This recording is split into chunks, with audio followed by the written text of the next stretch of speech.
Oh, wait, no longer greatness has arrived. Welcome to episode 297 of The Trophy Room, a PlayStation podcast made by the players, for the players. I'm your host, Joseph, aka Mr. Badbit, and it is here where me and my best friend Kyle talk about the latest, the greatest in all things PlayStation. Of course, this week, we're chatting all about how to survive Fimbulwinter, Final Fantasy XVI being a little too exclusive for 6 months, hunting robo-dinos together in the West, Call of Duty Season 1 news, Ratchet and Clank turns 20, and so much more. But with all that said, and with all that out of the way, the greatest co-host whoever is, whoever will be, Mr. Kyle Stevenson. How are you, sir?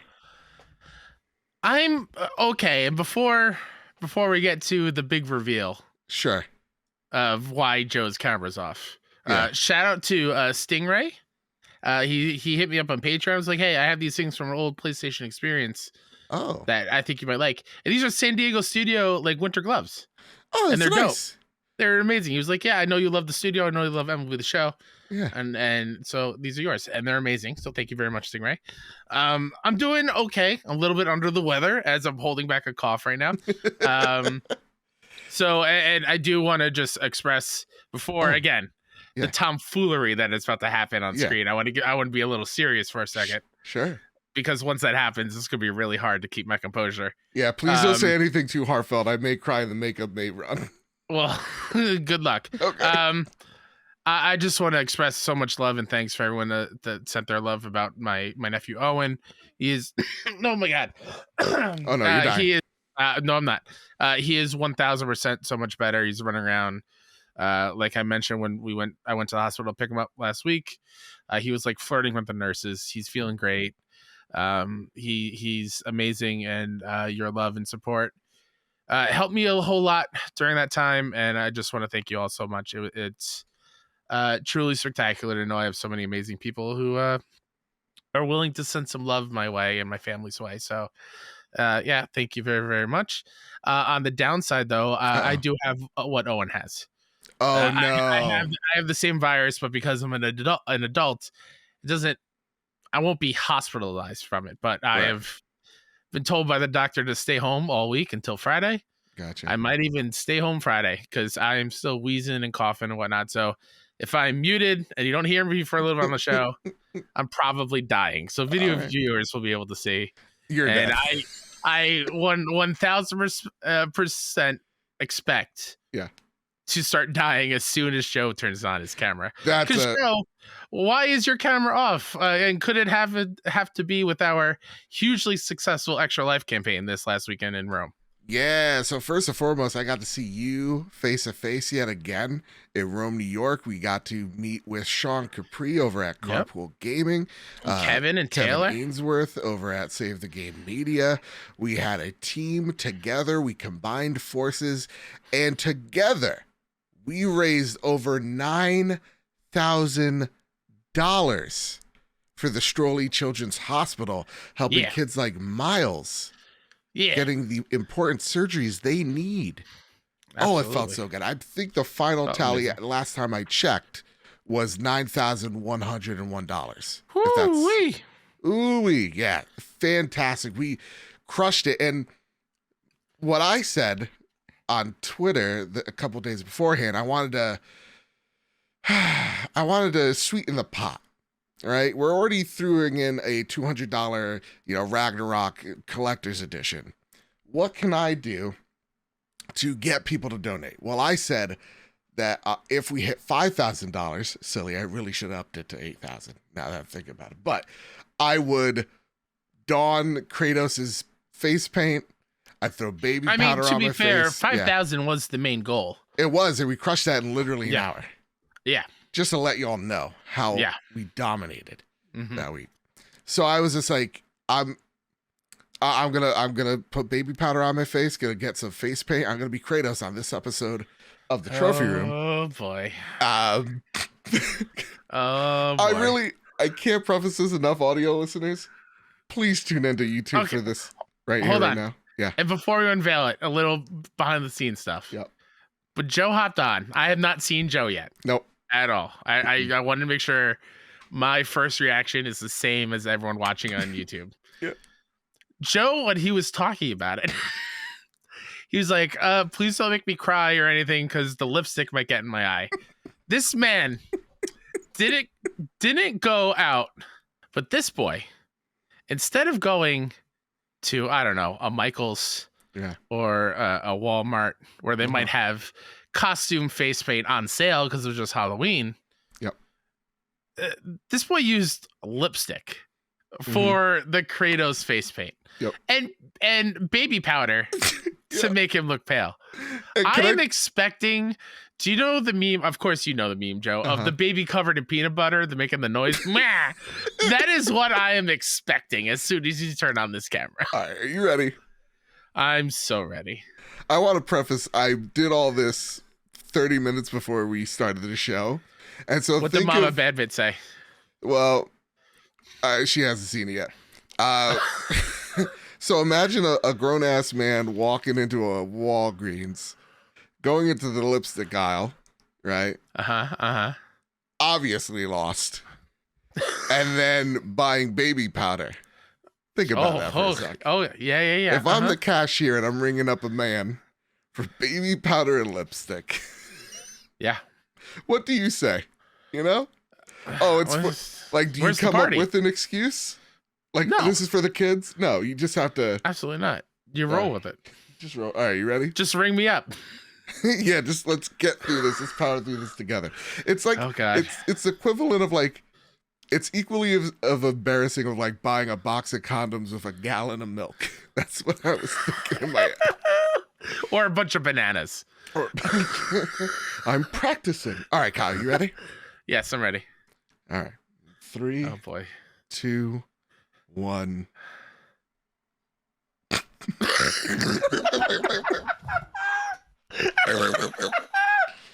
I honestly think I'm nailing it. I really do. My favorite is the white baby powder on your shirt. Well, I was like you're shedding. Oh my God. Like you got all the dandruff. Well, the other thing, Kyle, I put first off, there's pounds of baby powder on my face, right? It's entering my eyes as we speak. It's caked on, so I really can't see great. But like I put the shirt, like I took the shirt off while I did it, all of it. Yeah. I feel like that was a mistake because when I put it on, like half of it came off. So here I am. The excessive blinking is a telling sign. Yeah. I feel like the clown in Terrifier if he also had an eating problem. Like that's what I look like right now for the viewers out my there. God. Listen, this is like Kratos on Wish. Not Kratos from PlayStation Studios. This is what you get when you order Kratos to show up at your party on Wish.com. I'm the we have a Kratos at home. You 1000%. Wow. So there you go. So okay, hey, can I? But real talk though, you look good with completely shaved. Thank you. I mean, you look good there. Yeah. Yeah, that was. I wasn't nervous about that. You know, I've done it before. I could rock it. So why the lipstick and not face paint? Why we went to a party city, they were completely out. Wow. So it looks like they're just like, oh, it's not Halloween. And you know how spirit of Halloween, it invades every town, every country. You're not safe. Yep. But then 3 days after Halloween's over, bam, they just disappear. They're gone. Yeah. They're gone. Impressive. So there were no like spirit of Halloween. So this is what I had to do. You know what? More power to you. For the kids. Thanks. For the kids. How much of that lipstick did you use? Let me see. Where is it? Oh, it's in the bathroom. I don't think much. Also, here's the thing. I've never put on lipstick in my life. I don't know which one to get. I was like, this one looks red. Clearly, because you missed your lips. Yeah. And I was just like, ooh. I was like, ooh, this glides on too fast.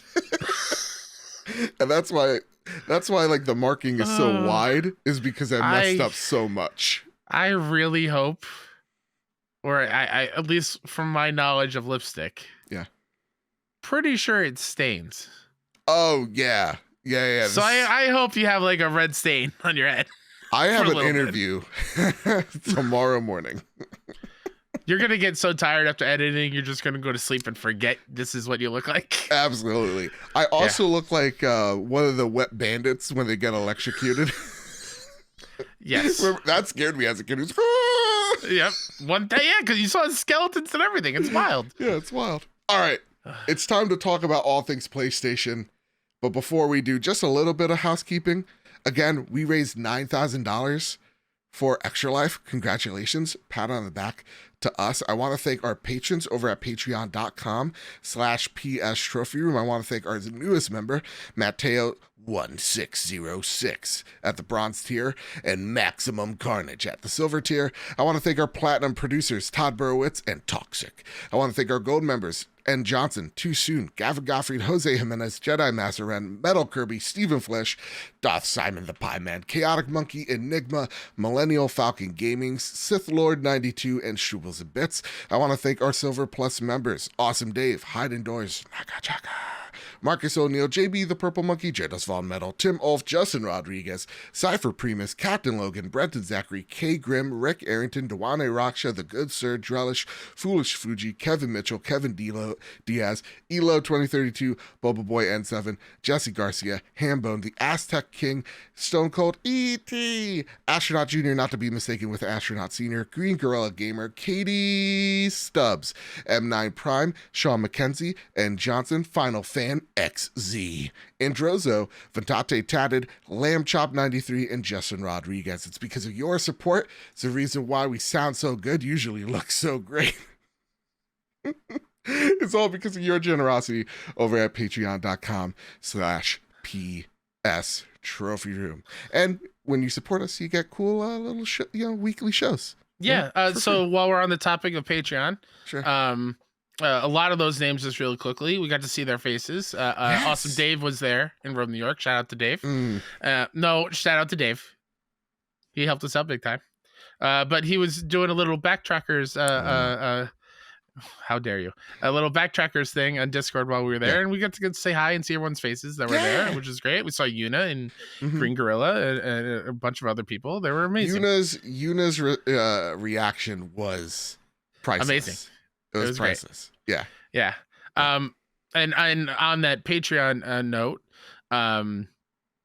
for those that have signed up for the physical print of the sweet Num Nums, I'm going to extend it till the end of November. Okay. Just because we did it halfway through the month. Sure. I want to make sure people truly want it, they can sign up. So at the end of November, I will get a list of everybody, and we have to find out a new way to get them out to everybody. Yeah. Because the way I was thinking about it, we'll figure it out. But if you still want it, it's up there. Yeah. I didn't forget about it. Don't worry about it.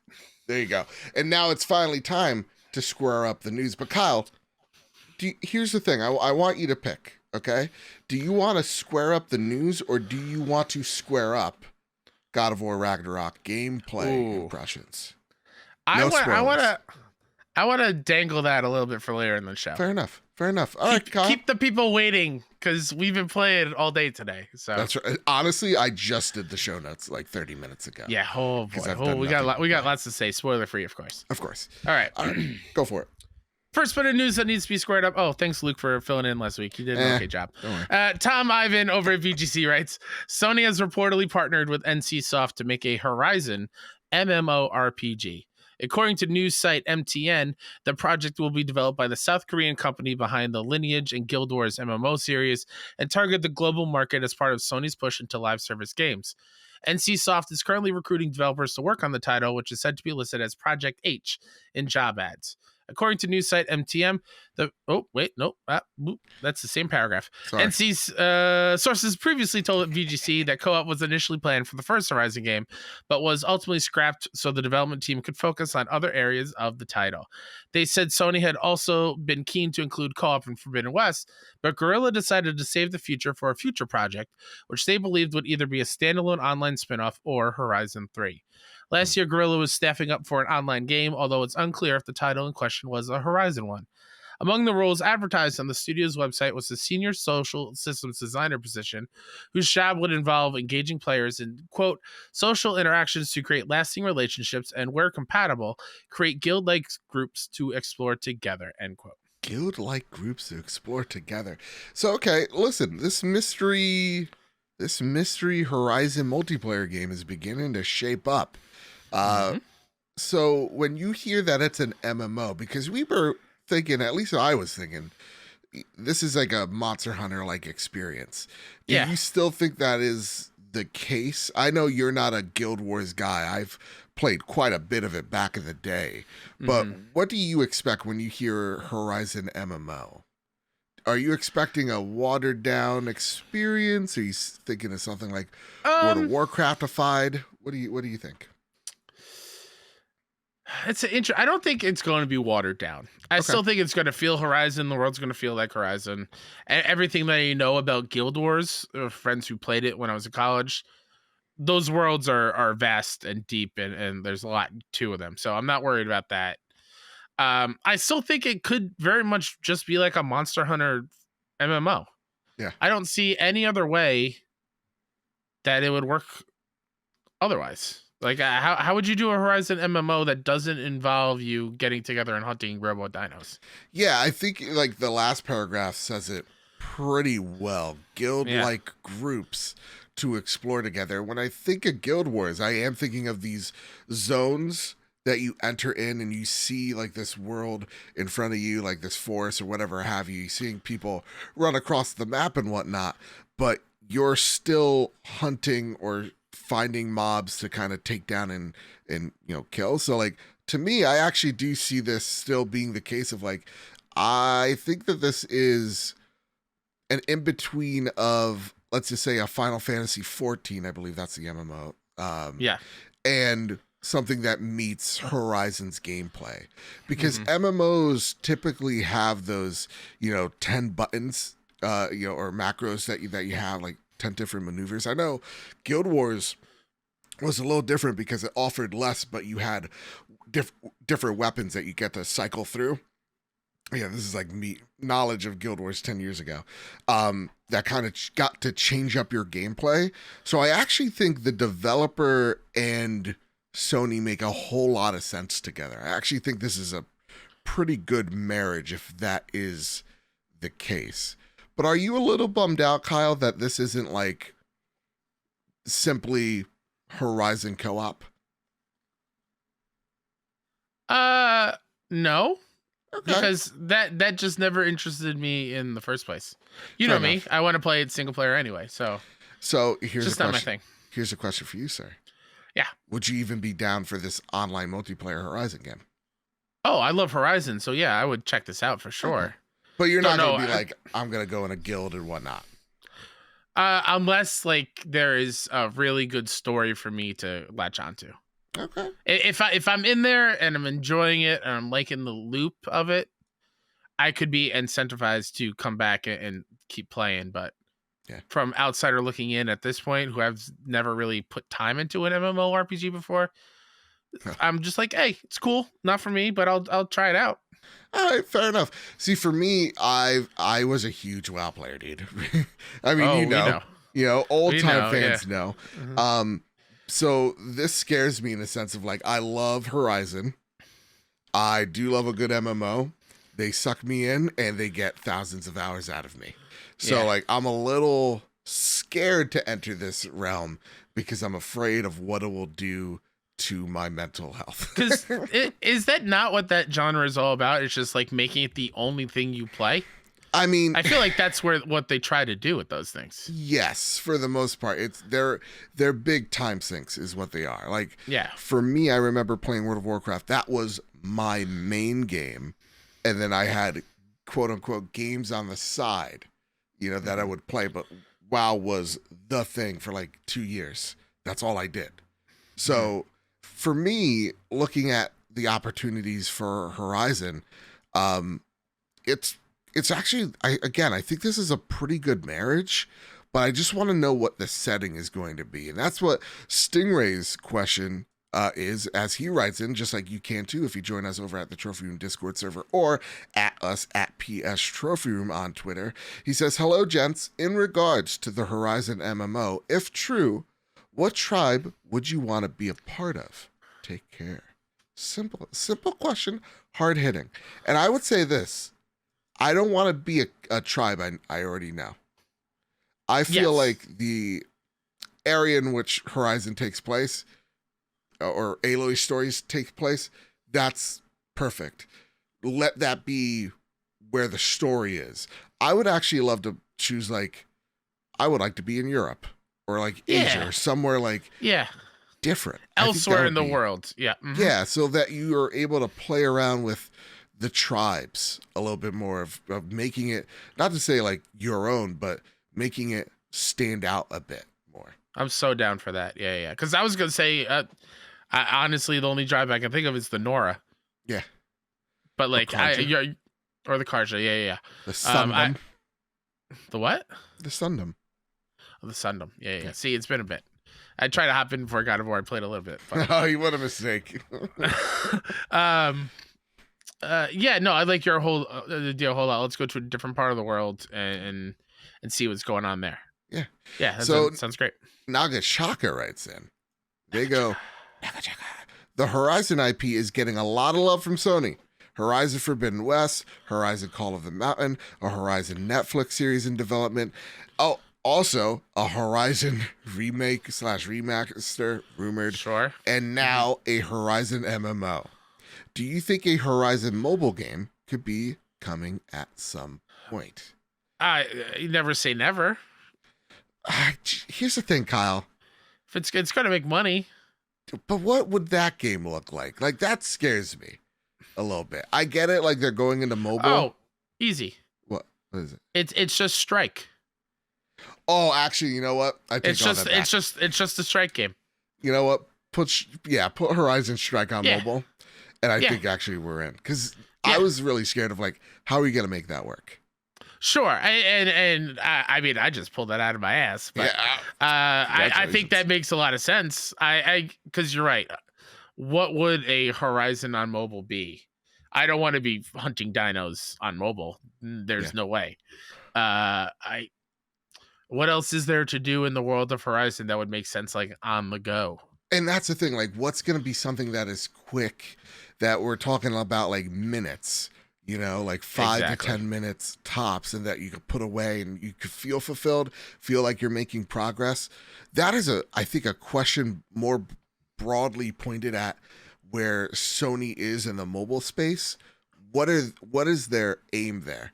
You know, what type of experiences are they aiming for? Because, like, I think you're right. I think you could definitely see a Horizon phone game, an Uncharted phone game, but, like, what are those experiences going to be? Are you going to try to, you know, put an experience like and I always use it, I'm going to kill it, I get it, but like a Fortnite or a COD Mobile on there where, like, this is a pretty darn good experience and the console equivalent here on the phone?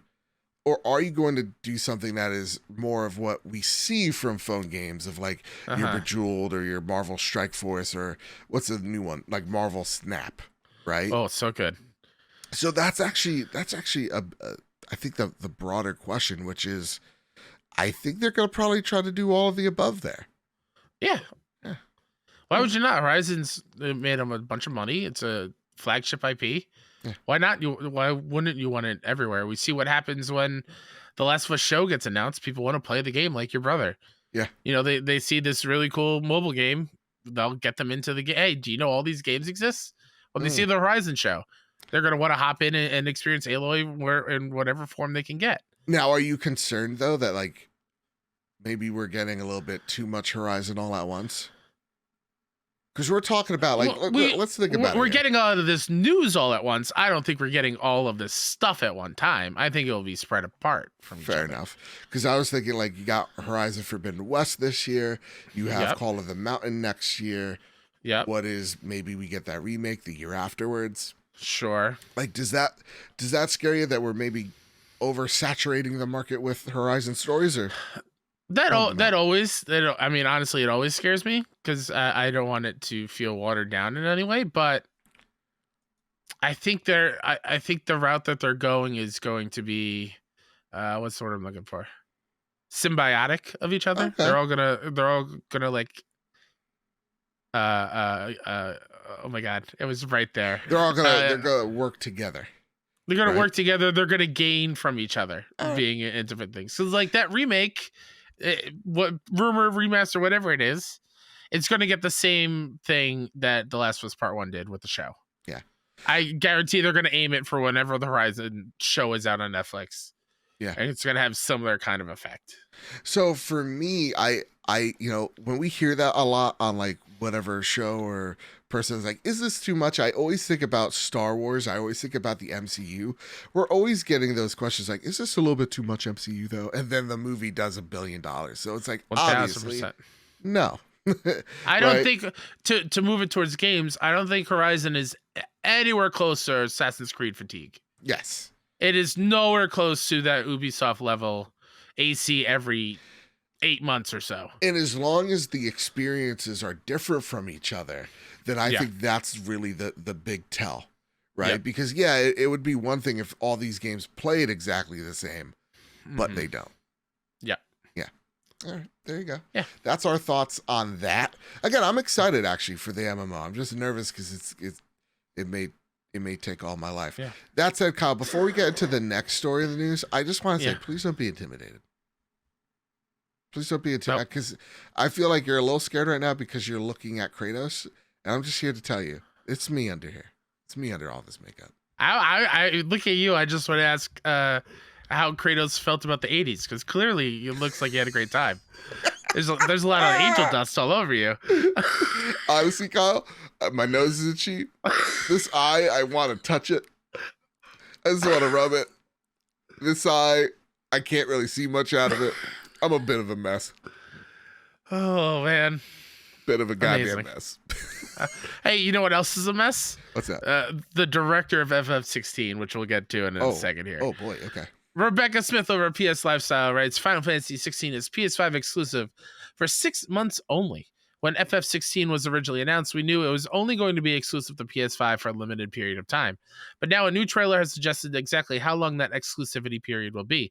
The trailer focused on recent and upcoming PS5 games, as well as some of the console's accessories, and FF16 was one that made an appearance. According to a statement at the bottom of the screen, FF16 will only be exclusive to the PS5 for a period of 6 months. Final Fantasy XVI is expected to be released for PS5 at some point in summer 2023, and it will be exclusive to the console for 6 months, which would mean a release on other platforms in December 2023 at the earliest. At the moment, FF16 has only ever been confirmed for PS5, and it's unknown what those other platforms will be. It's worth mentioning that while the last PlayStation exclusive Final Fantasy game, FF7 Remake, was eventually released on PC nearly 2 years after its release on PS4, this game has never been released on other consoles. Ooh, wow. Kyle, first let's talk about this exclusivity thing. 6 months. I felt like everybody's like, this Xbox confirmed. I'm like, no, it just means probably Steam.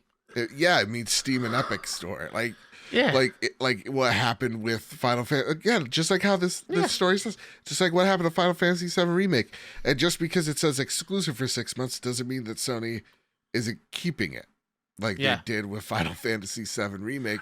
We still don't see it on Xbox or Switch or whatever have you. Yeah. I also, going to that, that whole conversation that I hate having every week of the Activision Call of Duty crap. I didn't put it in the show notes just for you, Kyle. I know. Thank you. I appreciate it. But seeing the 6 months of exclusivity, you got to think they added it because of those talks. Because again, the Forspoken trailer also had a date of it is exclusive to PS5 for 2 years or something like that. Like they're giving the terms on the trailers. Sure. I'd be like, hey, look, you can play this game elsewhere. It's only for a little bit of time. I think that's more of legal purposes or just generality. But I don't remember that for the other ones. I think every like a specific time frame. I think it's a little touch and go. Sure. Okay. And maybe it's because of the baby powder fumes in me, but like Forspoken, I knew that was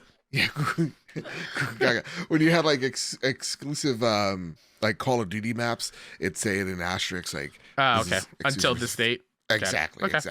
So it's some problem, and it's also probably helping their case as well. It's like, hey, we're letting people know how long this is or this exclusivity ends. So that said, Kyle, I don't know much about this, so I want to lend it more towards you here. Jedi Master. When you read the question, let me find his actual comment on it. His actual comment and quote. Yeah. All right, cool. So I'm going to buy you time here. Jedi Master Ren writes in. He asks, how do you feel about the director's response to the reasoning for not including people of color in Final Fantasy XVI? Do you think they could have gotten the message across in a better way, or should they have never gone down this route with their character development to begin with and made it inclusive from the start? So I'm assuming, and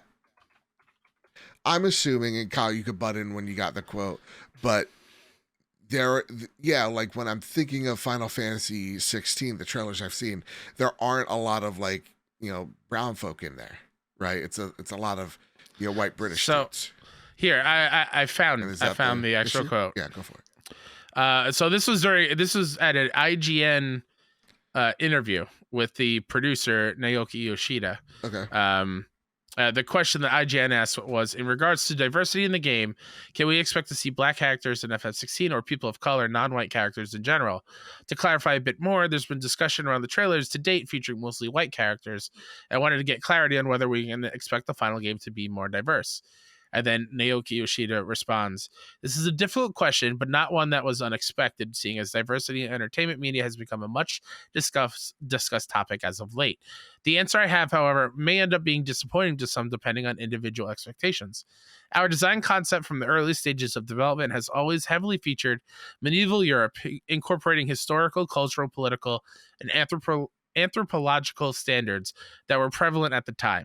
When deciding on a setting that was best suited to the story we wanted to tell, the story of a land beset by the Blight, we felt that rather than create something on a global scale, it was necessary to limit the scope to a single landmass, one geographically and culturally isolated from the rest of the world in an age without airplanes, television, or telephones. Due to the underlying geographical, technological, and geopolitical constraints of the setting, Valisthea was never going to realistically be as diverse as, say, a modern-day Earth, or even FF14, that has an entire planet and moon worth of nations, races, and cultures at its disposal. The isolated nature of this realm, however, does end up playing a large part in the story. Oh my God. As one of the reasons Valisthea's fate is tied to the rest of the world. Ultimately, we felt that while incorporating ethnic diversity into Valisthea was important, and over-incorporation into the single corner of a much larger world could end up causing a violation of those narrative boundaries we originally set for ourselves. The story we were telling is fantasy, yes, but it is also rooted in reality. Conversely, the Final Fantasy series of games have always inherently dealt with conflict and struggle, especially between the empowered and those used and are exploited by those privileged few, a prominent trend in human history. In a game that by design allows players to experience that conflict and struggle firsthand through dynamic realistic battles, it can be challenging to assign distinctive ethnicities to either antagonists or protagonists without triggering audience preconceptions, inviting unwarranted speculation, and ultimately stoking flames of controversy.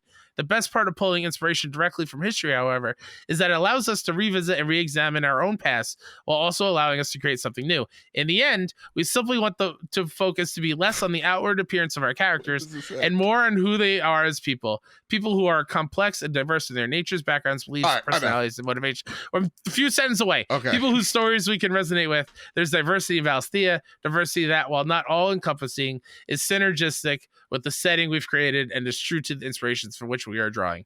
What a bunch of bullshit. What was that? That was the producer, a very well-rehearsed answer to a thing that they knew they were going to get backlash for. What the hell was that? That was okay. So it was a lot. That was a Star Wars scroll of a response. That was a crawl for a whole 9-film saga. Yeah. Somehow he's returned, but it says like somehow there's no black people in this game. That's crazy. It's so like, to me, reading that firsthand and them basically saying like, we want to have this set around Europe in the medieval times, and there weren't a lot of people of color there, so that's why we don't have a lot of people of color. You have people turning into monsters and throwing fire and ice. You can bend the rules and do whatever you want. Yeah. Like, this is not a realistic history thing that really happened in our lifetime. Sure. People are not turning into Ifrits or Shiva and having massive battles above cities in Valisthea, which last time I checked is not on the map. So like this isn't like an Assassin's Creed where they're trying to make it fit the area of time that they're talking about. Because here's the thing. It's so much bullshit that he just spewed out there. No, yeah, absolutely. It's a ridiculous response because like on one hand, I'm playing a little bit devil's advocate here. Okay. 1000%. Yeah. Because I understand what he is saying. Right. Okay. Yeah. There was a lot of people, I believe, a few years back, whereas Kingdom Comes Deliverance, they got I believe that's the game. Apologies if it's not, but they got a lot of crap because there are also not a lot of, if not any, people of color in that game, and the director was just like, "Yeah, because you're in Poland in the Middle Ages." Yeah. Not a lot of diversity in the Middle Ages. So it's just like, I understand that, not even excuse, but like, I understand that makes sense for the time period. But yeah, you have like dragons running around. It's kind of like Star Wars as well. It's like, yeah, you got aliens running amok. Yeah. Final Fantasy is in a real time period. Exactly. Like, okay, you modeled it after Europe, but it's not Europe. So very, very strange, and honestly, the too long didn't read is what a response. if you took half the time to think about that response, you could have put someone in there. That's all I'm saying. Yeah, and it's not even the whole like, because I know we'll probably get shit. It was diversity for diversity's sake. No, it's not diversity for diversity's sake. No, it's literally just being conscious. I don't know. Yeah. So to me, it's like if you're making a story about something that happened in, I don't know, Scotland in the 1800s, I get it, but you're not making a game about Scotland. No. So obviously you had a lot of time to think about it, and choosing not to. Especially after like the people that are making this game, if I'm not mistaken, are known from Final Fantasy XIV, who he mentions in that long response of it being filled with multiple different races. Yeah. And different aliens and different, backgrounds and whatnot, different characters. Exactly. You've had experience building worlds with that player base already. Yeah. Why can't you do the same thing here? Yeah. I don't know. I just feel like a strange choice. A very overlooked decision. Yeah. I feel like nobody checked them on that early on in the process. Absolutely. Yeah, that's what it kind of feels like, right? Early on in the process, nobody even gave it a thought. And of course, like Japanese culture is different from ours as well, so we got to kind of take a step back as well. Sure. So I don't know what's like culturally insensitive over there to, compared to us or whatever. But they're probably not cognizant of it.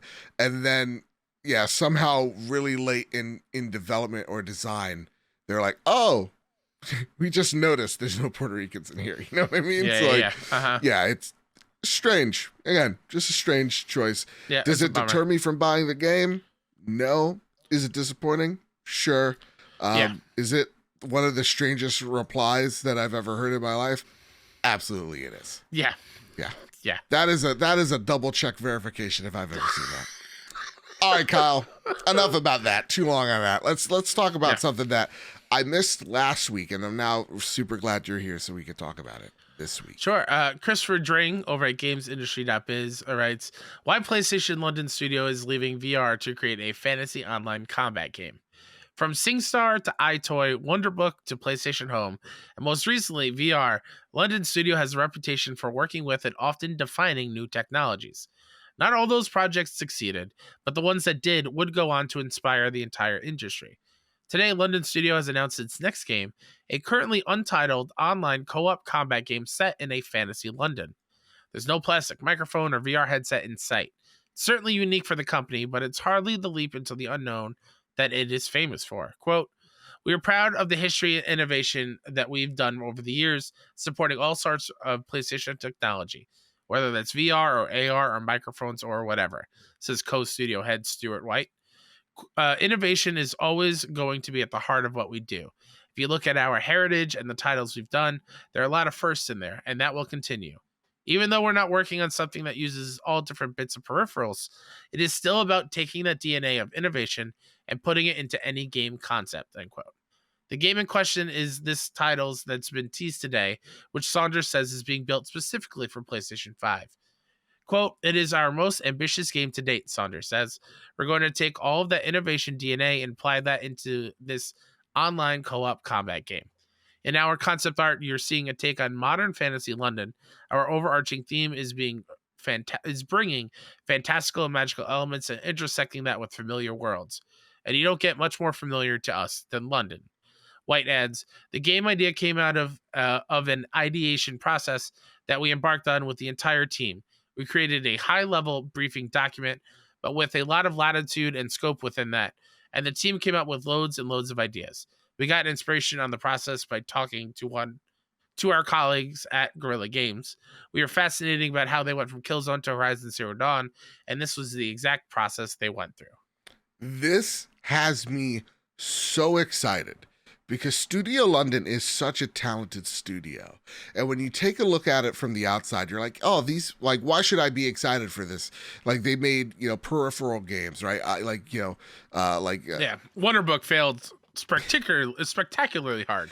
Exactly. Like, VR as well. Like, it's so outside their wheelhouse to come back into a more conventional game, as it were. And a game that is multiplayer centric, that is a yet again another games as service game.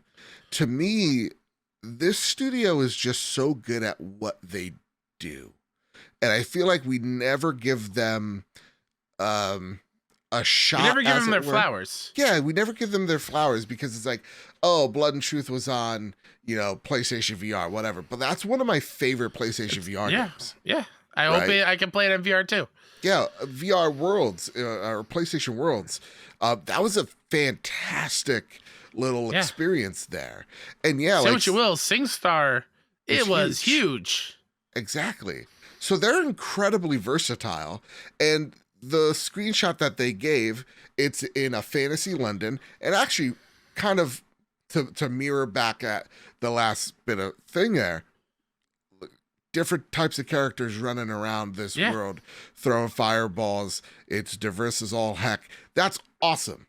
And they're like, this is London, and this is what London feels like, and this is something that's colorful. It's unique. To me, for the audio listeners out there, it kind of seems reminiscent, the way I feel, to that of an Overwatch. It's like these are these colorful classic characters that are fighting, instead of it being PvE, fighting these fantastical monsters in this, fantasy urban setting. Like, that's really damn cool to me. I don't know. What say you here, man? Yeah, no, I'm excited for it. Again, I'm not the biggest online person, but seeing how they got their inspiration from Guerrilla going from Killzone to Horizon, that is what excites me. It's why I love what PlayStation does, is they let their studios, if they have a really strong passion for doing something, they let them do it, even if it's out of their wheelhouse. Mm-hmm. And they've done it a million times for London studios. They did it for Guerrilla. Who knows what they'll do, which studio next they'll give it to. Yeah. I'm very excited that these kind of things continue to happen on the system that I love playing it on. And to me as well, it's like there's like this open communication between the teams, like going in and talking to Guerrilla Games, not to say like, hey, how did you nail the games and service? You haven't, because they haven't done it yet, but it's just like, hey, how did you go from Killzone to Horizon? Like, what were the barriers for you, and how did you guys overcome that? That's so important. That is so important to learn.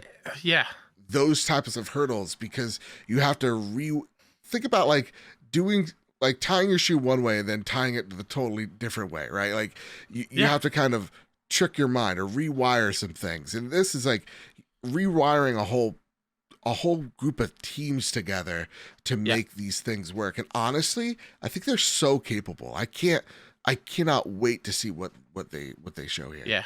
On that note, they're just loving the teams working together. Yeah. Hopping on Twitter today, God of War Ragnarok release day, and seeing Naughty Dog put out a piece of art of Kratos, Atreus, Joel, and Ellie chilling in a boat, drinking beer. just beautiful artwork, and the studios always do that for a big release. Oh, And I dude, just seeing our love friends over that at stuff. Bend like send Yeah. like you had oh my god, Deacon St. John on the motorcycle alongside Kratos on like the sled. Yeah. That's so I cool. love that stuff. I love Yeah. those little mini collaborations between the studios. So, Yeah. and obviously it is more than just a, social media congrats for on launch or whatever. Sure. They very clearly lean on each other and help and ask, well, how you did this, or talk to each other about ideas, right? Like I Right. rewatched a Corey Barlog interview because I watched all the spoiler cast for God of War 2018 in the lead up to Ragnarok. Yeah. And he was like, yeah, no, I love going to Naughty Dog and talking to Neil and the team about how they did this and taking what they did and bringing it into what they're doing at Santa Monica. Like the level of collaboration between different studios is amazing. I love to hear it. I really want to see how that I would really love to know how the gears turn over there, because it does seem like it's something that is, you're right, super collaborative, but like, just think about this. These teams coming together, that's not like an easy feat, even if it's just for like a quick little Zoom meeting, right? Like, you're picking each other's brains creatively and creating some of the, again, this PlayStation podcast, so we love these games, but to us, like some of the most defining games on the market right now, Yeah. I feel like there's a lot of publishers right now asking themselves, what is the secret sauce to the PlayStation formula? And to me, it really is like how collaborative they are, because it does seem like they have this, man, we want to one up each other, but in a more sportsman-like fashion where they understand they're also a team. Yeah. Inside this whole umbrella. So this is really awesome. I'm really stoked. I can't wait to see what, not to say this is a PlayStation first party studio, but like what they do with XDev, what they do with these smaller studios that, like, look, PlayStation London, though is not a Naughty Dog, is a incredibly talented studio, and Sony giving them their shot to make something big, or at least from what it seems big, that's really exciting. It's awesome to see them get that shot. Yeah. I'm very, very excited. When do we see more of this, do you think? It seemed like it's still pretty early. Yeah, that's the other thing. It's like, why even talk about it? But maybe it is just to get people looking at you as a company going, hey, we're building something. It's going to be cool, unique. So I think this is a few years off. But I would like to say that this is probably one of the later 2025 games, 2026. Sure. Right? Because they want 8 of them, or 8 to 10. Something like that. By the end of 2026. Yeah. I can see that. I'm excited for it, though. I'm excited. Real talk, Joe. Yeah. We're now 10 days into November. I had to look at the date. We're not getting a showcase, are we? I think PlayStation's going to have a presence at Game Awards, and that's it. Great question. Because again, Forspoken's getting dev diaries, right? Yep. God of War is getting dev diaries. This is getting announced on social media and blog. Where I'm just really surprised. Okay, FF16 trailer, I don't know. I'm really surprised that someone hasn't made a fake verified account. Of sure, like, hey, PlayStation Showcase next week. 1,000%, oh my god, they probably did. Oh my god, if not, we just sparked the revolution right there. Because did you see right now, someone spoofed the Nintendo of America Twitter with it's a fake verified account, because that's what Twitter's become, and it's a photo of Mario flipping the viewer off. Oh god. Yeah, great ideas over there. Elon. Yes. That's son of a gun. Honestly, it's been this is the most interesting garbage fire I've ever seen in my life. Yeah. I just want to tune in to see what he says. I'll go down with the ship. Yeah. Because honestly, this Titanic seems like a whole lot of fun. All right, Kyle. Man. Before you know what I realized go for it. With this week, a whole lot of multiplayer stuff. A lot of multiplayer stuff. Yeah. You're not a multiplayer guy. I feel so bad. No, don't worry about How the it. week Hey, shapes, how you know? was your time on Miami Vice, Kratos? Was it a good time? Whole lot of blow, man. Yeah. I feel like you also co-starred in Pain and Gain, the Michael Bay movie. Yep. Yeah, big time. I was in You a had few good time. Rob Zombie films as well. Oh yeah, Devil's Rejects. Yep. I'm pretty sure I saw you in there. Yeah. That's right. For next bit of news is from Call of Duty Modern Warfare 2, or it's not from that. This is just the name of the story. Oh, sorry. Call of Duty Modern Warfare. No, you're fine. GameSpot. Sorry. My GameSpot, apologies. thank you. Call of Duty Modern Warfare 2 Season 1 overview, new maps, battle pass, raid, and more. November 16th is a big day for Call of Duty, as it's the day that Warzone 2.0 releases, and also the day that Modern Warfare 2's first major update arrives with the launch of Season 1. And it's a lot of information. Here are the high-level updates in terms of what to expect. Modern Warfare 2 is adding fan-favorite maps to Season 1, and those include Shoot House and Shipment. Both maps are quote-unquote reimagined for Modern Warfare 2. Activision said, these are smaller maps with a lot of action, especially Shipment, which is one of Call of Duty's smallest maps.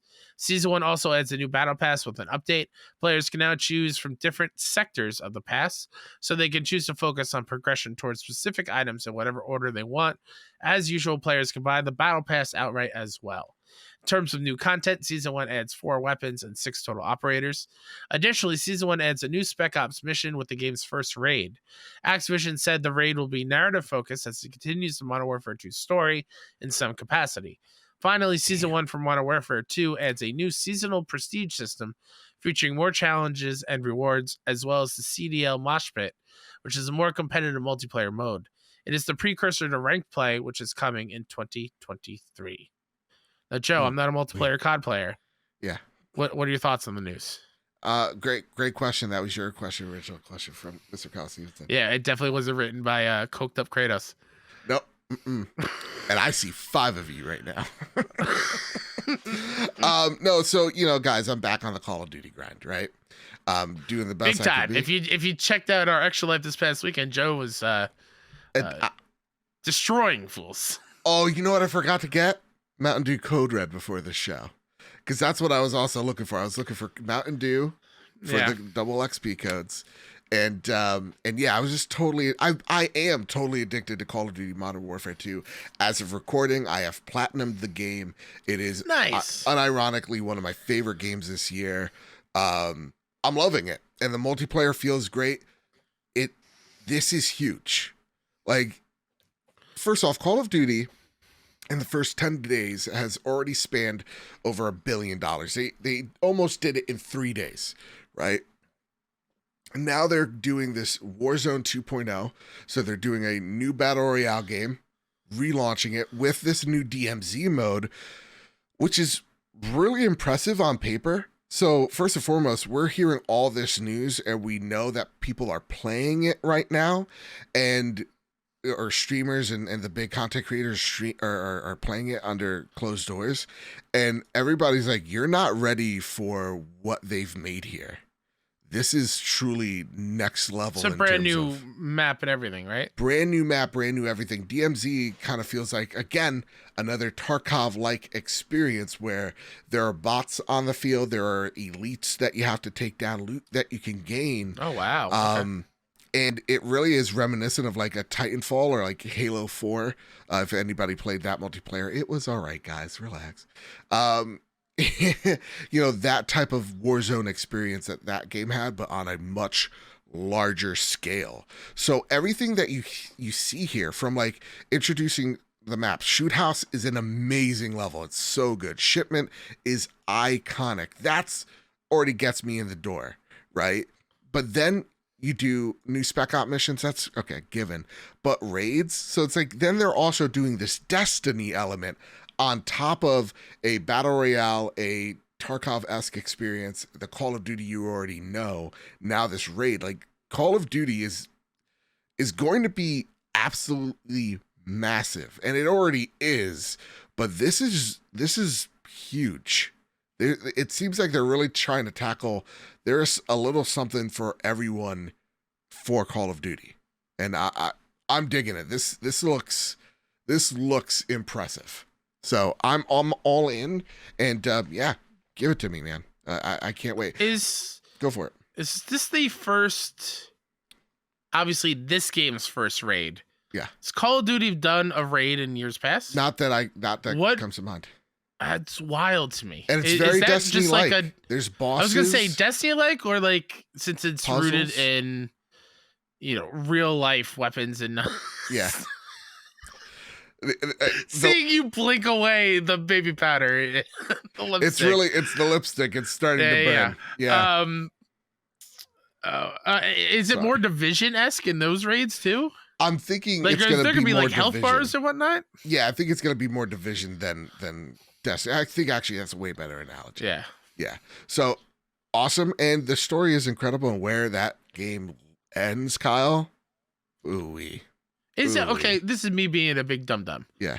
Is it not the same story of the old game? No. Think of it like they're using okay. same characters, but a retelling. Okay. So there are some things that happen slightly differently, or well, not slightly, very different. But yeah, same characters though, but different world. Yeah. Nice. Yeah, that's it. Now, Kyle, it's time. All right, to get into what you've been playing, and we have been playing one game. Yeah, Marvel Snap. It's incredible. It's amazing. Get out of here. Real talk though. Play this game, everybody. Once I can play friends, I want to friend all of you and play Marvel Snap. Joe, it's addicting. It's amazing. You're gonna love it. I doubt it. Oh, it's good. God of War Ragnarok impressions. Kyle, again, no spoilers. We're not going to give you anything in terms of story beats or... That will wait until we do Road to Greatness.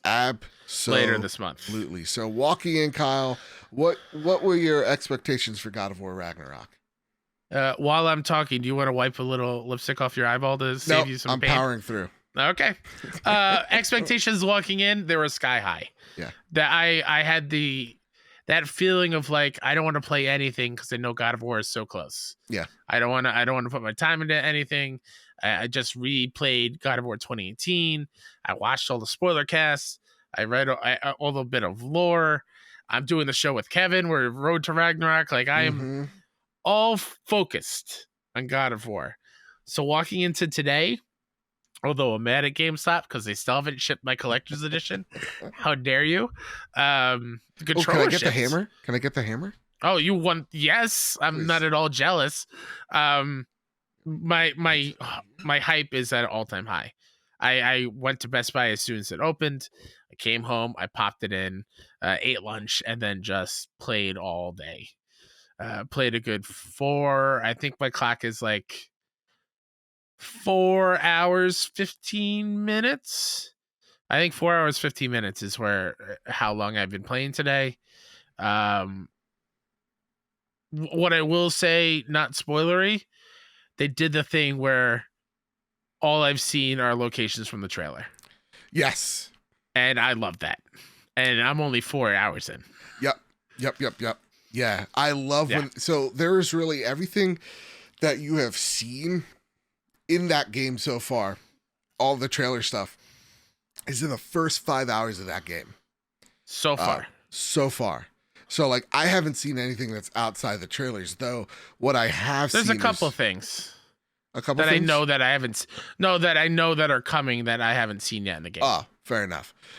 So, but in like terms of locales, you're not being totally shocked.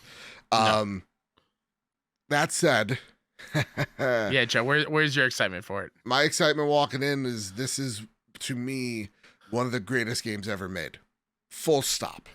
It is so good, and you know me, guys. I was worried. I'm like, how are you going to top 2018, because that was such a special game for me. It's a masterpiece. It's a masterpiece. It's now the reason why I love Kratos as a character, all that stuff, all the things you've heard 1,000 times over at this point. But I was nervous. I was like, how is this game going to live up to it? And let me tell you something. When Steve was just like, it's more God of War. It's more God of War 2018 in terms of the foundation, because if the foundation is good, why mess around with it? If it ain't broke, don't fix it. But this time I feel like the combat is a lot punchier. Yeah. And it's a bit quicker. as well. So I feel like I'm using my rolls a whole lot more. I have a special shield where it's all about the parry that I'm still trying to learn. You know, it's love the infusing of the weapons for Yes. Frost to get a little bit of extra damage, and the strategy of when to hold it to do it, because it's going to take a little bit. Yep. It's not instantaneous, and all the different variety of enemies making it so that you're cycling huge. through weapons while you're fighting to me was intimidating at first. But once you get used to it, you're like, oh, okay, this guy needs, like, it just became second nature to me. And, you know, thinking about like playing with your food, it really does feel like that at some points when you're in an engagement and you're kicking everyone's ass and you're stun locking them in the air and then doing these visceral finishers. And I'm truly saying this is brutal. Like, I ripped a guy literally in half. So many heads decapitated. So many heads decapitated. I prison shanked a giant. Like, there is so much. That is so brutal. So every brutal. time. Every time. And I'm like, oh, like the combat is just it's punchy. It's so good. And to add on to that, what please. most sequels do is one of my biggest hangups. And to a certain extent, it happens a little bit in Ragnarok. What? I hate where you play the whole first game, and then when the second game starts, you lose all your powers. You lose all your items. You lose all your stuff. So far, in my opinion, yes, that does happen in some way. You don't have all your armor from the first game, whatever. Wasn't expecting that. But they respect your time with this game so far. Yes. They respect that you've gone through this journey of 2018 already. Yep. All those items that are necessary to open up these things, you have them. Yep. Like you get them all. I love when a game respects your time and what you've already been through. It's like what we talked about it with Steve last week. It's just like, this is probably the best sequel in terms of, hey, do you all of a sudden lose all your gear? No, not exactly. You still have the weapons you had last game in this game. You still have most of the abilities you had from last game in this game in terms of like the basic attacks and all that. Yeah, do you lose some stuff? Sure. But I love some of the offhanded comments of like, Sindri will ask you, he's like, hey man, what happened to your armor? And Kratos just goes, I used it. Oh, damn, that's cool. You know, it, like, time has passed. Some of that stuff isn't good. Like, that, it makes sense via the writing, which is just genius. Oh my god, the writing is incredible so far. I'm gonna say this about this game, and again, 5 hours in, so I'm just exactly the game day one. We're still riding the high. I'm riding the high. I mean, look at me. I'm riding the high. I am the picture of riding the high. It is so confident. Again, no story beats, no story, whatever. It is so confident in each of these characters in terms of its writing. It's like, we know Sindri, we know Kratos, we know Atreus, like, we know these characters, and we're confident that we're going to take these characters in directions, and they're nailing it so far. You know, the commentary, there are some times where you're getting incredibly emotional out of something that is a little bit melancholy, where then like 2 minutes or 2 minutes later, you have a nice little comedic bit to kind of break up that tension. And no, I don't want a snack. Exactly. Like, oh my god, I laughed so hard when Kratos said that. Like, to me, it's those moments where it's just like, they know, and it feels belonged. 40 minutes in, crying. Yeah. Like, they had me hook, line, and sinker. 40 minutes in, already feeling emotional, already have tears going down my face. Every single bit of this, Mimir is so good so far. And I'm not spoiling anything, but like, there's a whole lot of side quest stuff where they go into some Mimir things, and it's heavy. It's awesome. Yeah. I love it. And that's the thing too. You walk into this game and you're like, I miss these characters. Damn, I miss these characters. Damn, it's been a minute. I literally stopped the game. I was like, I need to I need to go watch a 15-minute breakdown what happened because I need to refresh myself. This game has a thing where you can recap really? God of War 2018 in the main menu. Yeah. Oh, hot damn! I'm doing that ASAP. You know what? I can maybe it's because of the baby powder on my face. Yeah. But yeah, like that is so damn. That's so damn cool. So again, like the characters are written so well. The story is very interesting so far. It is gorgeous too. Gorgeous. Now I'm playing it on performance. Gorgeous. I want the 60 frames. I started at fidelity, whatever it is, favorite visuals, with the additional frame thing. Sure. Had no issues with it whatsoever. It looked gorgeous, whatever. But then I switched it over just to see the 60 frames, whatever. And I'll probably stick with it. Okay. Just because of how smooth it is. But either I don't see a visual downgrade whatsoever going to I see it a little bit. They do a really good job for the most part. But I could see it around the edges of things when you're really enhanced in a certain, like, you're close up on something. You can see it a little bit, but it's not detrimental to the gameplay experience. And looking back on God of War PS4 to PS5, like, oh my God, it is a nice visual leap as well. Not so much leap as I would say it maybe a jump or a skip even, but it's really nice. It looks absolutely beautiful. And again, I'm playing purely on performance mode.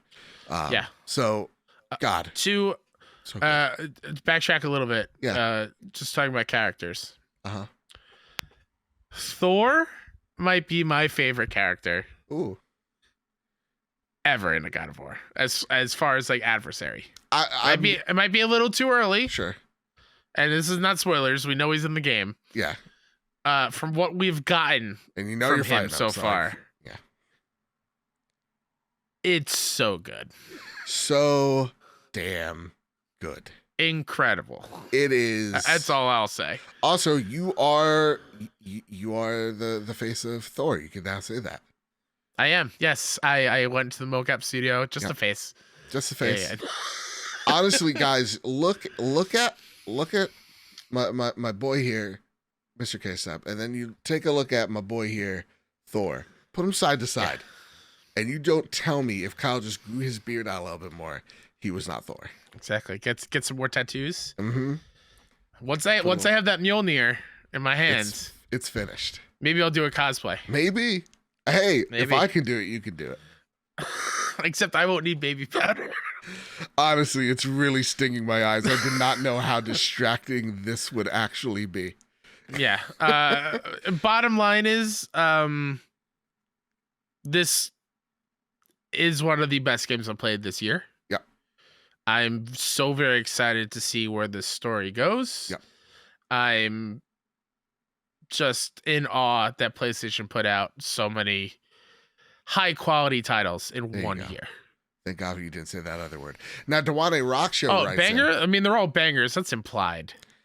I distinctly remember playing God of War 2018 and dying consecutively until I reached the point on an elevator where I survived what seemed to be 10 consecutive wave of enemies and multiple mini bosses. Then a massive troll without dying. God, that was a good part. The combat had clicked and I felt like a God of War the rest of the game, even though I was still challenged, especially on those dang Valkyries. I'm about 4 hours into the new game, and I'm waiting for that moment when it clicks into place again. Have either of you felt this way with previous games or another game in the series? Good question. I always go back to Bloodborne. I remember being stuck on the first level 3 hours in, and then something just clicks. I love when that happens. Same with like a game like Sekiro. I did not like Sekiro. I put that game down for literally 2 years. Picked it back up, and I love Sekiro.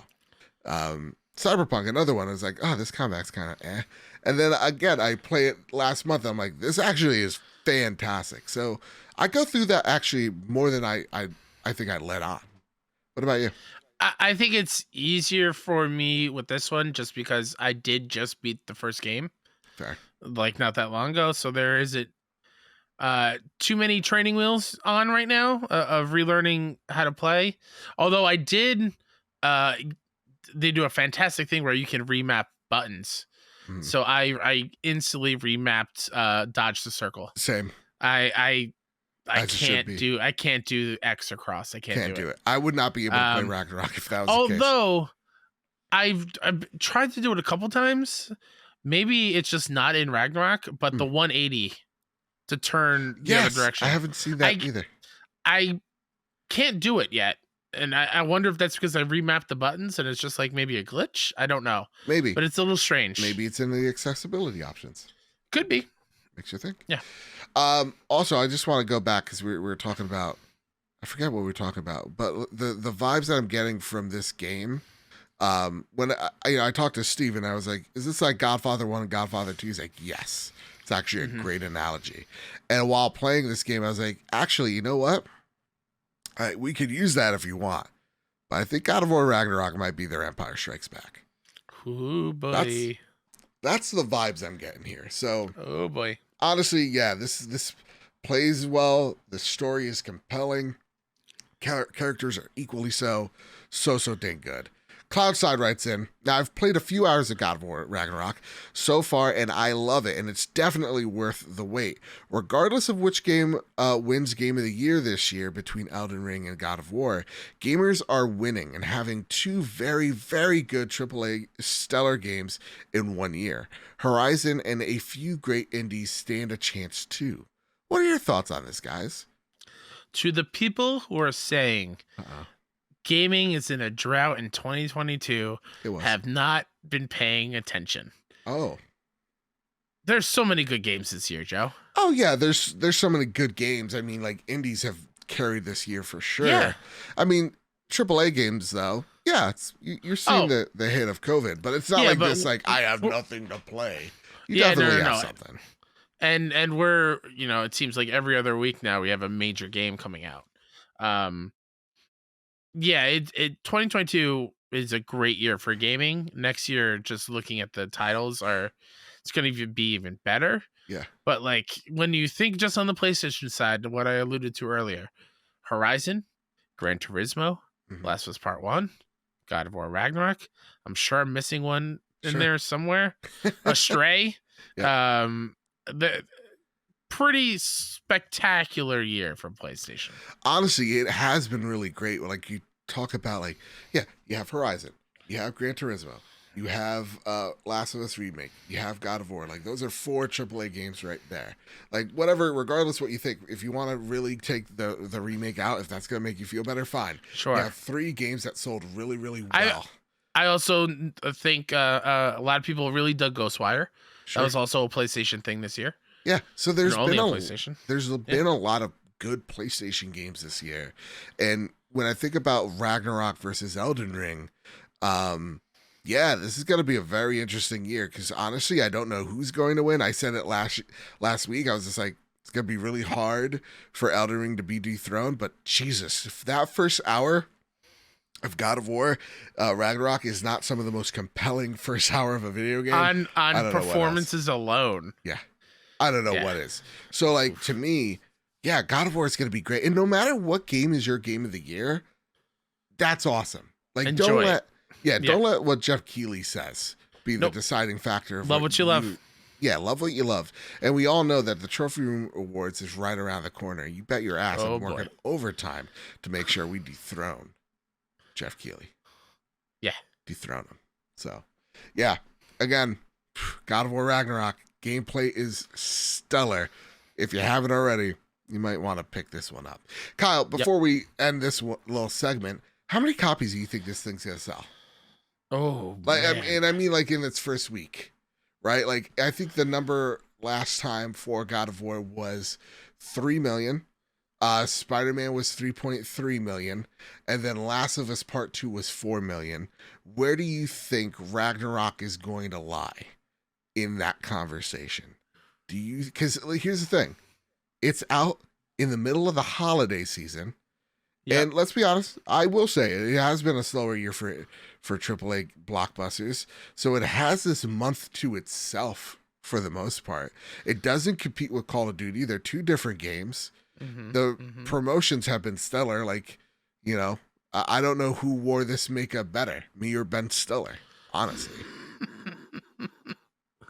that commercial was bad. By the way, they shouldn't be it embarrassed wasn't of that it. bad. It was very cringy. I think did you're not just laugh becoming once. an old man. I'm gonna be bullish. I'm gonna say 6 mil. Oh, I'm gonna say 4.5. Okay. Still very bullish. Yeah. I think it beats all the rest of them. The reason why I give it such a high number is because there are still now at this point 20 million PS5s out in the wild, right? Sure. This is the definitive game to play on your PlayStation 5, so I think most PlayStation 5 players are gonna want to pick this game up. And then it's also on PlayStation 4, right? So we talk about that cross-gen synergy. Now, I don't know if it's going to be like Horizon where people are going to wait for Ragnarok or wait to get their PS5s to try this game out, but I think you're going to definitely see some crossover between these two. For sure. So just because it's in the holiday season, the amount of marketing and how many games have moved away from God of War Ragnarok could tell you that this game's going to be freaking huge. All right, Kyle. Except for Sonic, which is shockingly a decent game. Oh, you're playing it right now? No, just from reviews' sakes. It seems like it's decent. Okay, but are you hearing that from Sonic fans? It's sitting at like a 70-something on because on they'll Metacritic. taste rat poison and tell you it's fruit punch. Sonic fans are devoid of all common sense, and they make me sick to my stomach. Sure. Sonic sucks. Woo-wee. Wait, remember Tails' real name? Yeah, you did not realize it was miles per hour? Miles per hour? Miles per hour? Come on. I thought Tails was just Tails. This is what I learned in Extra Life. No. I thought Tails' name was Tails. It's miles per hour. Yeah, his name is Tails Prowler or Prower, and if you elongate it out, it's Tails per hour or miles per hour. So, you think you're gonna take on Mario with that type of energy? I don't think so. Mario. Oh, it's so lazy. Oh yeah. What's his name? Mario. No, full name. Whoa, hey. Mario. Hey, are you defacing the great Italian population that listens to the show? All right, because he's an Italian icon. You take that back. Shh. No, Mario is a stupid name. Oof. All right. Imagine living your life as JoJo. Like JoJo Siwa. Remember? No, but she has a last name. Your full name is Joseph. Their name is JoJo, and then last name Siwa. You know. That's what I'm saying. Mario. I thought they were a wrestler. I don't remember. I'm so dumb all the time. I say stupid shit. All right, Kyle. It's time for Flash News. Ready? Gotta go. Gotta run fast. Gotta do this. Gotta run fast. Ratchet & Clank Rift Apart gets a free 20th anniversary DLC. You get a whole bunch of armor in this. So you get the Commando armor inspired by Going Commando. You get the Hollow Flux armor inspired by Ratchet & Clank Future: A Crack in Time. Great game. You get a Quest armor inspired by the Quest for Booty. The Marauder armor inspired by Deadlock. Such a great game as well. And the Clank armor to celebrate one of the greatest pals. That's awesome. I love it because it's so ugly. Yeah, it's not great. It's so ugly that I love it. So that Clank one is an abomination, but in the best ways possible. Yep. It's like the gif of like, it's so ugly I'm gonna die. I love it. All right. You ready for this one, Kyle? This one's a doozy. I'm ready. Sorry, I cleared my throat right into the microphone. Okay. PlayStation Plus games catalog for November 2022 has been revealed. First comes first, PlayStation Extra / Premium November games. This is for the extra tier. Elder Scrolls Skyrim Special Edition on PS5 and PS4. Oh, boy. Bethesda game. Looks like Microsoft isn't messing around. You know, they're letting Bethesda publisher games or, previous games still on other platforms. Or is it just making sure Skyrim's at everything possible? A little bit of column A, a little bit of column B. Absolutely. Tom Clancy's Rainbow Six Siege. Okay, and then we got a lot of Kingdom Hearts games. Ready? all the Kingdom Hearts games. All right, I'm just gonna understand these are Kingdom Hearts games until I say they're not Kingdom Hearts games, okay? HD 1.5 plus 2.5 remix. That's a real title. HD 2.8. That's all the games. Kyle, please. This is that's a big deal. They're all there. Oh, those are two. All right. HD 2.8 final chapter prologue. Kingdom Hearts 3. Melody of Memory. And that's all. Which is like the rhythm was like the rhythm game that came out 2 years ago. Kingdom Hearts. But that's the entire Kingdom Hearts catalog available on the PlayStation Plus extra premium tier. Be normal, Kingdom Hearts. You're naming. Oh yeah, with the naming, absolutely. But that's a great deal. Oh, absolutely. That's awesome. Yeah. And you're probably getting the best versions of them as well. So yeah, absolutely. Great. Oddworld Soulstorm Enhanced Edition on PS4, PS5. Tom Clancy's The Division 2. Ooh. Amazing game. Go play that. Tom Clancy's Ghost Recon Breakpoint. I don't know. Chorus on PS4 and PS5. You liked that game, didn't you? Yeah, I bought this game a few months back. And listen, it's on PlayStation Plus now. I'm going to live. Don't worry about it. I think this is awesome. What Remains of Edith Finch on PS4. Which is apparently one of the greatest indies of all time and a huge gap in my indie game knowledge. I tried it and I wasn't a fan. Sure. I got a little bored. The Gardens Between on PS4 and PS5. Earth Defense Force World Brothers on PS4. Earth Defense Force Iron Rain on PS4. One Canabra Origin. What'd I do?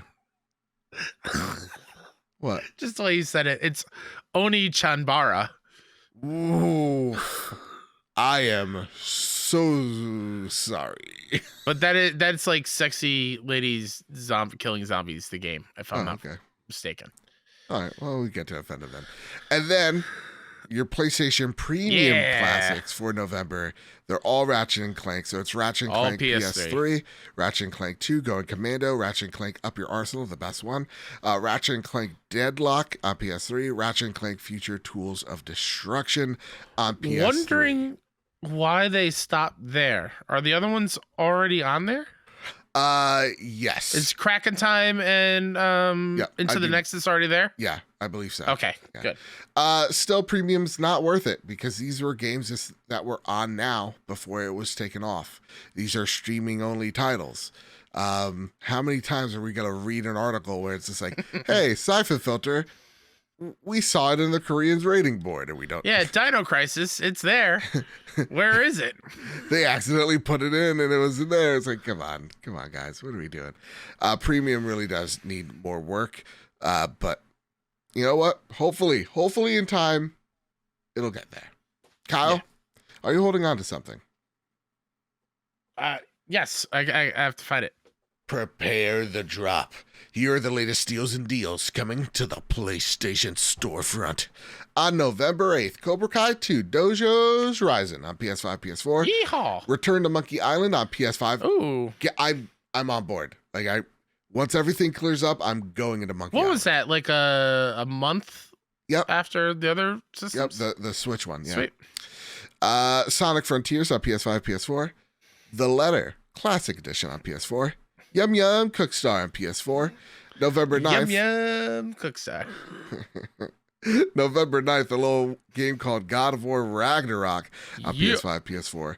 Super Woden GP on PS5, PS4. On November 10th, Kaiju Wars PS5, PS4. Police Simulator Patrol Officers on PS5, PS4. Insert joke here. November 11th, Atari 50, the anniversary celebration on PS5, PS4. Save Room on PS5, PS4. And Tactics Ogre. Oh, Tactics Ogre comes out this week. Oh, ooh. PS5, PS4. We're going to bury Sean and Ryan. Oh my God. What are the odds? Pretty high. Looks like we're already doing that. All right, Kyle, it's time for our favorite segment and the last segment of the show. It's time for the Sony Pony Express. Yeah. That's right. M9 Prime writes in, I know I'm a week late, but I am seeing all this backlash about the price of the PSVR 2, and I don't understand. Everyone is saying I don't want top of the line, I want good enough, like the Meta Quest 2. However, I think this is good enough I think what's good enough today will be lackluster tomorrow. I know it's pricey now, but do you think the price will come down in the next 12 to 24 months? Surely there will be sales as well. Also, do you think there will be a way to use it on PC, officially or unofficially? Wink, wink, nudge, nudge. Unofficially, absolutely. But Yeah, Kyle, absolutely. you weren't here last week to talk I about was not. PSVR. So you saw the price. It's more than the PS5 everyone's yelling at me about. Oh no.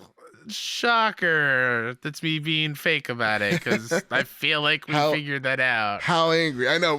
Remember when you said 600 and I said 500? Yeah. And look, we met in the middle. Yeah, like you and Luke last week had a great conversation about it. Like, the PSVR 1 was, on par with this kind of pricing. Yeah. When it came to the console itself. And I'm fine with it because of just how good it's going to be. I know it is a niche thing. Yes, that price tag is shocking. Mm-hmm. But like, how can you not, right? Like it's I feel like it's going to live up to the components that are in it, right? Like, I don't think we're gonna buy it and get an inferior product here. No. The only thing, and you brought up great points last week, is just you need to sell us on the library. Mm-hmm. And that is where it's lacking a little bit. And my biggest issue with this whole thing, and I tweeted about it, they really don't want to give us the showcase or state of play, showing us the games. They just want to announce them and have a very small percentage, I guess, see the games as announcements, and instead of just people hear, hey, there's a VR2 state of play. Yeah. Let's watch it and see all these games in action. No, we're going to go to the PS blog. I don't know. Yeah, that bummed me out a great bit. I saw one person was like, oh, Joe, I see you really outraged you about this price. I'm like, I didn't say anything about the price. I'm upset the way that they rolled this out, because I want it to be a big thing. I want this to be celebrated. I don't want this to turn into another Vita. Exactly. I don't. I love my Vita. I love my PSVR 1. I don't want it to be supported for a few years and then get forgotten again. I want it to have the same fanfare that a mainline console would get. I want it to have that same treatment, and to see that it's not does have me a little concerned about what I will see from them in the future. So, like, for me, that's where my apprehension lies. It's on the price. The price makes sense. I said this last week. I'll echo it here, Kyle. If you wanted the PSVR 1, you probably didn't have the Move controllers, and you probably didn't have the PlayStation camera. That was a bundled product for $500, $100 more than the PS4. Yep. So, like, let's relax. Is this thing going to sell 100 million units? No. Is it going to sell a fraction of that? Absolutely. I'd be shocked if it sells more than 1 million in the first few months. Sure. I mean, like, I think the lifetime sales of this thing is like somewhere around 8 million. So, like, we're really trying to, like, split hairs here with PSVR 2. So, like, for me, I'm like, it's a great price. It's better than most of the top of the line headsets. Like, an Index is $1,200 alone, and then you need a $2,000 PC to run it. Same with your $800 headset on top of that. So, like, to me, it's silly. It's just outrage to be outraged. I feel like the only thing, and this is what I didn't say last episode, that I think something like a Index or a Vive or whatever have you, even Quest to an extent, is that it doesn't have productivity. It doesn't have, meat, like Zoom or whatever have you. So that's where I feel like the challenges lie here. But, like, we're gonna be fine. I think everybody's just. I get it. Hey, listen, it costs $15 for me today to get lipstick and a baby powder to throw on my face. I get it. Times are rough out there, and I think the price is gonna hurt it, absolutely.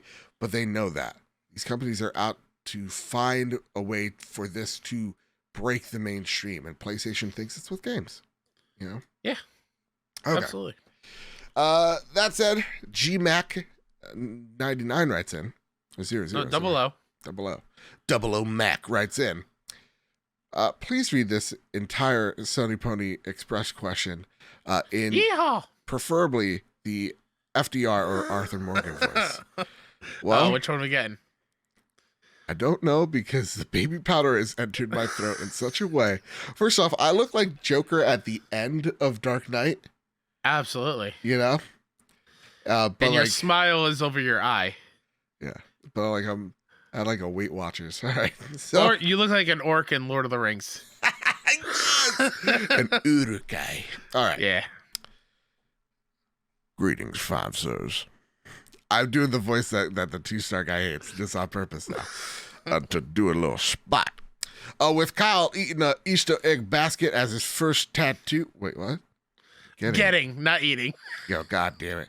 As his first tattoo, I failed, I'm sorry. And now planning to do an entire sleeve with a matching teardrop. Yeah. I'm wondering if you could only get ink of your favorite games and or characters, what would you get? How many slangers would be represented in your design? Are there any in-game ink designs that you would steal as a starting point? Ellie's tack, Kratos' face. I'm doing it right now. I mean, come on. Hitman's barcode, etc. Hope the family's doing well, Kyle, and the job hunt is going swimmingly, Joe. Cheers. It is going swimmingly. Everything's great. Yeah, thank you. Honestly, Kyle, if I were to get a tattoo, we'll talk. Yeah. Ellie's tattoo. Ellie's only logical choice for me. Yeah. What about you?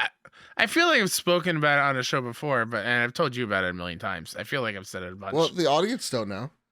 I feel like he's peeling. I'm melting. I want the PlayStation sacred symbols, but not just the icons. I want each icon to be a symbol from a game that I love. So, for example, the circle button would be represented by Nathan Drake's ring. That's a check mark. It's done. Ship it. The cross is like the cross. I'm thinking either the Blades of Chaos or Leviathan axe and then a Blades of Chaos like crossed. Yeah, I think Blades of Chaos would look better. Sure. I'm just trying to fill all my PlayStation stuff into one thing, but yeah, something along those lines. Triangles where it gets tricky. I could do Aloy's focus. I could do a Firefly logo upside down. I could or get 3 iconic weapons from games and have them lean against each other. Okay. As the triangles, so like a Buster Sword, maybe Ellie's guitar, and then I don't know. I think the focus makes Aloy's bow or something like that. Yeah.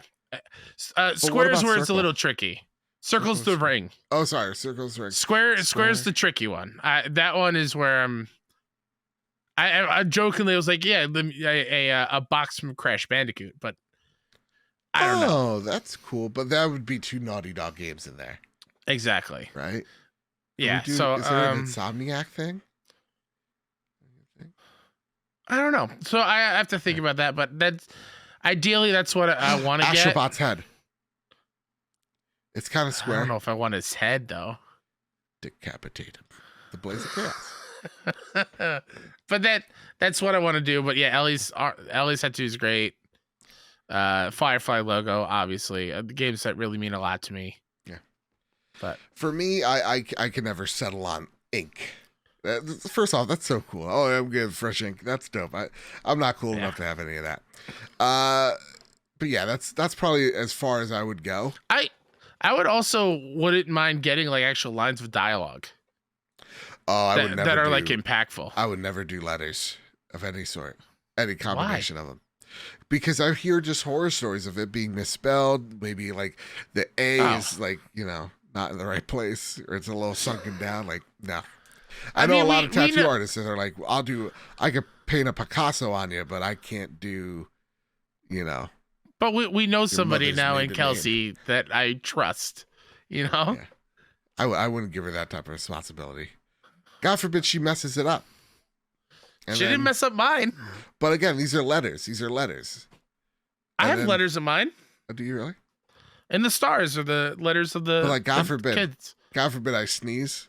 And that's a whole conversation every time. That's true.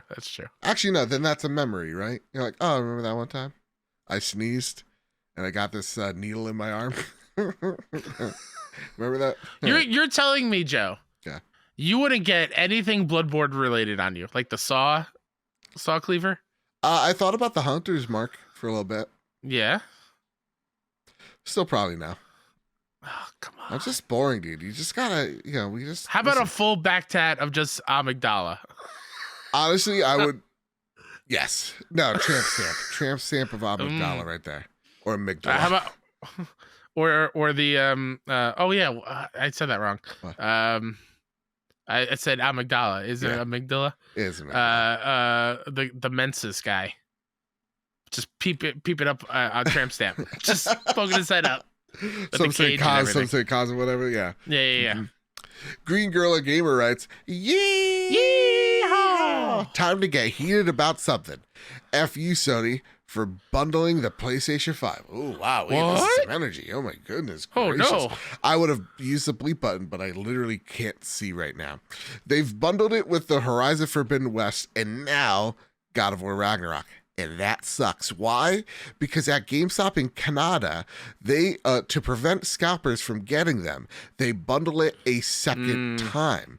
Do they not understand that scalpers are still a thing, and it's hard to justify going from $600 to $800 with the click of Sony's heels?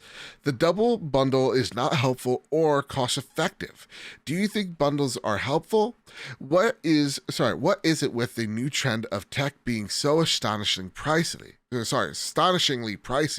from the PS5 bundle to PSVR 2? Will we ever be able to afford all of our favorite games again without going into this substantial credit card debt? Love you guys. And I will say it's when you hold these goddamn corporations' feet to the fire. That's what you get it. All right. Bundles. Let's get to the bundles. That was a joke. All right. No, it wasn't. Kyle, bundles. Yeah. The reason why they're bundling it in is to get you to buy it for essentially $600. So it's like it's you going, I'm on the fence about getting, or maybe I don't want to get God of War Ragnarok on the off chance. But now it's here with this PlayStation 5. It's the only time I'm going to be able to get it. I'll just go for it. Or on the other side is of like, I only have enough for a console and not a game. Right.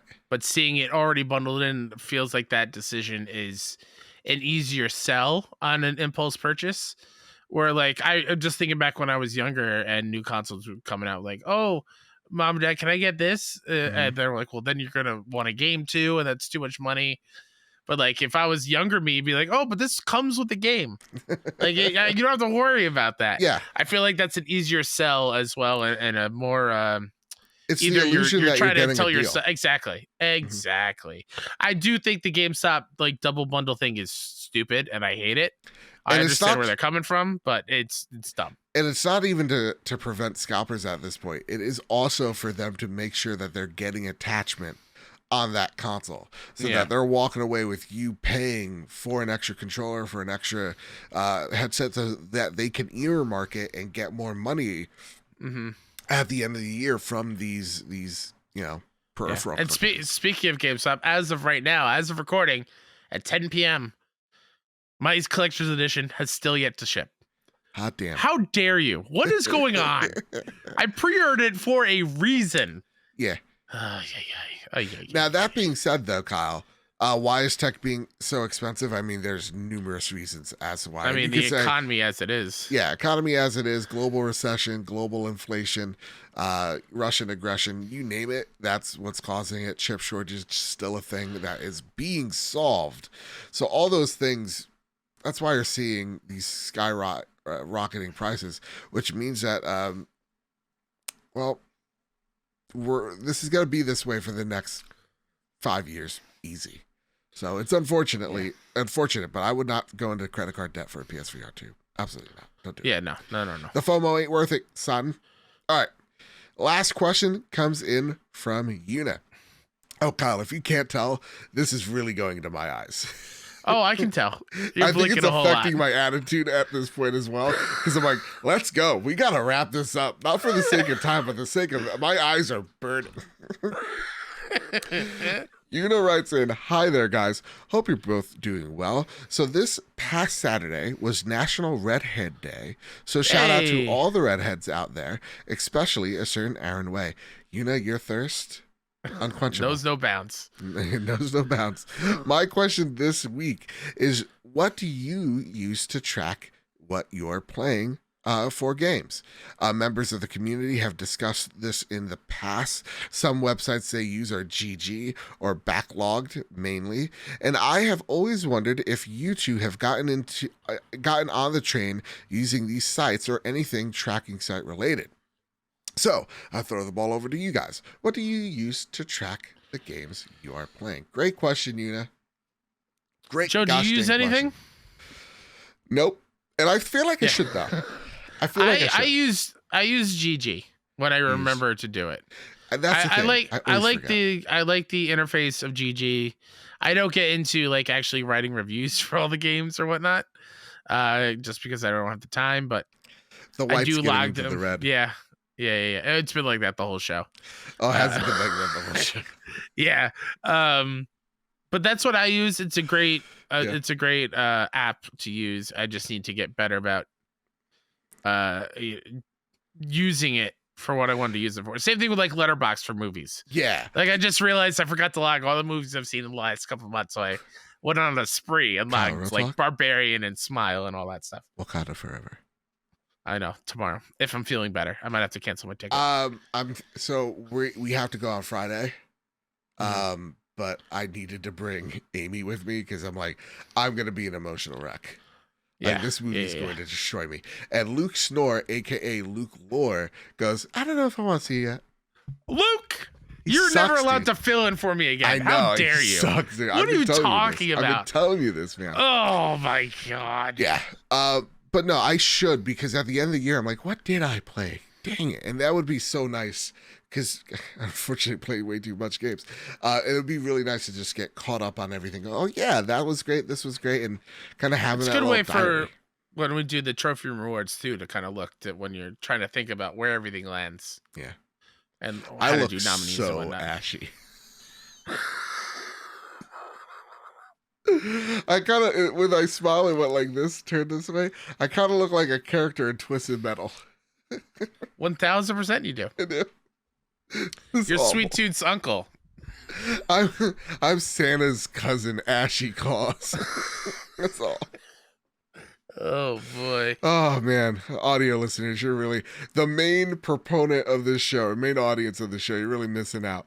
But you YouTube people, y'all are getting a show this week. It'll be on Twitter. Look at all this dandruff looking stuff on my shirt. Kyle, that's it. That's been the trophy room this week. Is there anything you'd like to spotlight before we get on out of here? Sure, I'd like to spotlight myself on Twitter until the ship burns down, Mr. KSEP, and that's pretty much everywhere. I made too many great connections there. I love everyone on there that I interact with. So honestly, I'm gonna stay forever. Yeah, it does suck. Because like, here's the thing. Okay, real talk. Not even with like the politics aside from Elon.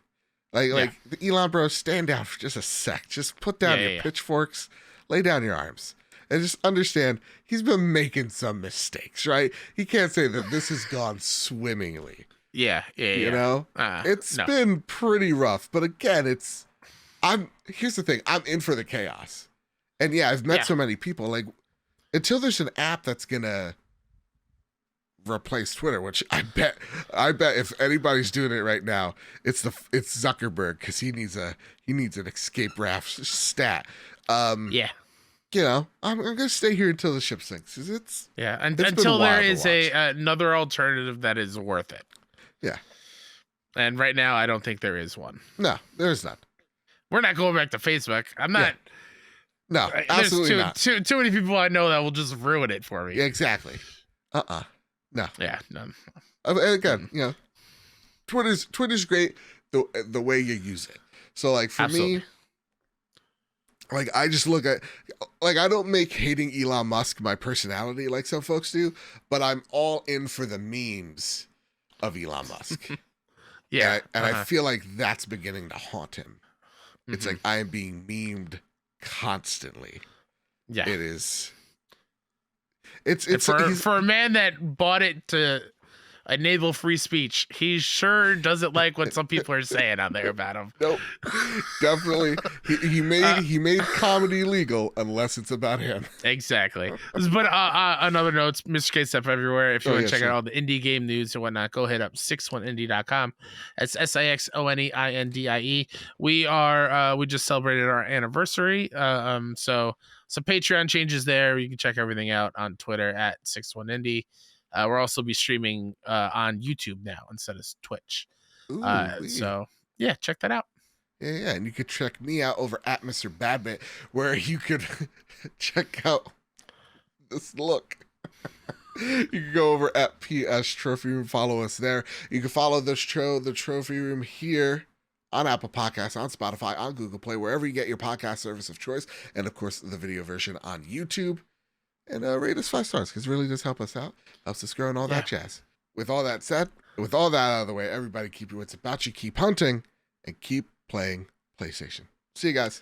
Bye. I love you very, very, very, very, very, very, very, very, very, very much.